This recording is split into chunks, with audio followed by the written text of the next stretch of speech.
Good Monday morning. Welcome to the Olson Advantage. I'm Dave Olson, the Olson Properties Team. So today is part two. We took a little dive on, be careful what you look at as far as it comes to the news, the things that come out. Make sure you're looking at things that are local. Make sure you look at the sources. So let's get started. The articles that we shared were what somebody that is now making a living on YouTube, and they put things out that are very dramatic. We saw these slides last week, but again, real estate is long-term, and we always want to make long-term decisions. So when we look at the national median home appreciation, we see that across the country, this is an all-in number. We were at $169,800 in 2001. We've climbed to $420,800 current year to date. That's a 4% national appreciation, which is a tremendously healthy number across the country given what's happened in the United States over the last 22 years. Now, when we look at Phoenix more directly, we started out at $130,000 a year back in 2001. We are currently at $430,000 in terms of a median home price, which is more than a 5% appreciation over that same period of time. Now, we always know that accepted contracts can fluctuate in Phoenix due to our seasonality. A big part of that is luxury pulling out in the summertime. They don't come back until late fall. And we have obviously our weather. Our selling season really starts in January, goes up until it's too hot, and then it basically tapers off till the beginning of the third quarter. We see a little bump, and then we kind of slide to the end of the year. This chart would indicate that we're basically in normal seasonality. Now, the reason the line is a little bit lower is because the overall volume and the number of accepted contracts is lower, but we're following the same type of pattern.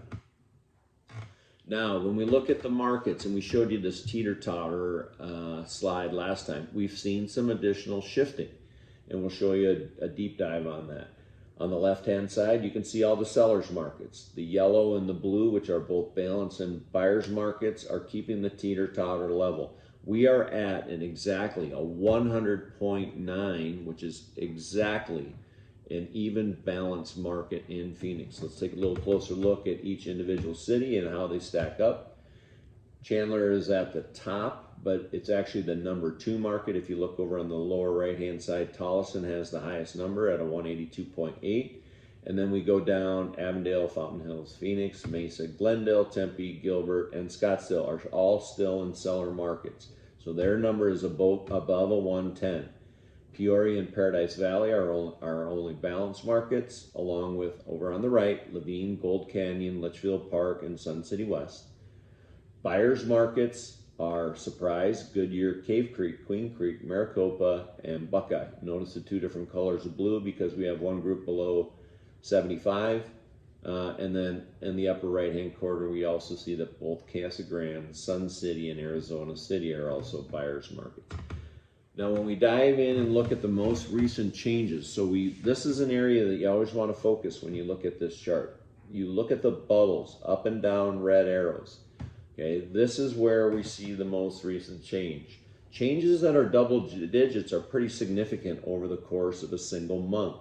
So we have Fountain Hills at down 14%, Glendale at down 12%, Tempe down 17%, Gilbert down 14%, Paradise Valley down 13%, Goodyear down 12%, Cave Creek down 12 as well. So significant changes, certainly noteworthy. But how much of that is seasonal and how much of that is actually, a significant change in our market? A majority of it is the seasonality. A majority of it is we don't see a lot of activity on new applications for loans, and so we're also seeing additional softening because we don't have new and fresh buyers coming into the market. But when we look at it in terms of a supply, seasonality-wise, here we have, going back to 2014, we see the same type of typical seasonality we would see every year. So As far as seasonality goes, as far as seasonality of the activity goes, nothing really has changed. And we have spurred any kind of activity by sellers helping buyers buy down rates to make affordability more possible. We've talked about that quite a bit in past episodes. Now, there's still a lot of talk out there about what about foreclosures? Are things loom and doom and gloomy? Well, when we look at the actual pre-foreclosure report, we are at nearly historic lows. We have not had any type of worries on foreclosures since probably healthy-wise 2015. So there really isn't any inventory. Again, we talk about how 40% of all people own their homes outright. Of the people that actually have a mortgage, 60% of those have an interest rate below 4%, with a significant percentage of them below 3.5, some even below 3. And then if you're lucky enough, a few caught the dip with a 2 in it. So very healthy. More equity is owned currently than in any other time in the United States history. So as long as people don't get emotional and as long as people don't panic, we'll be perfectly fine. But we want to look at, what if you have to make a change? What if you'd like to downsize? What if you need to upsize? What if you need to get out of renting and finally buy something for yourself? Well, we're going to throw you a little teaser here.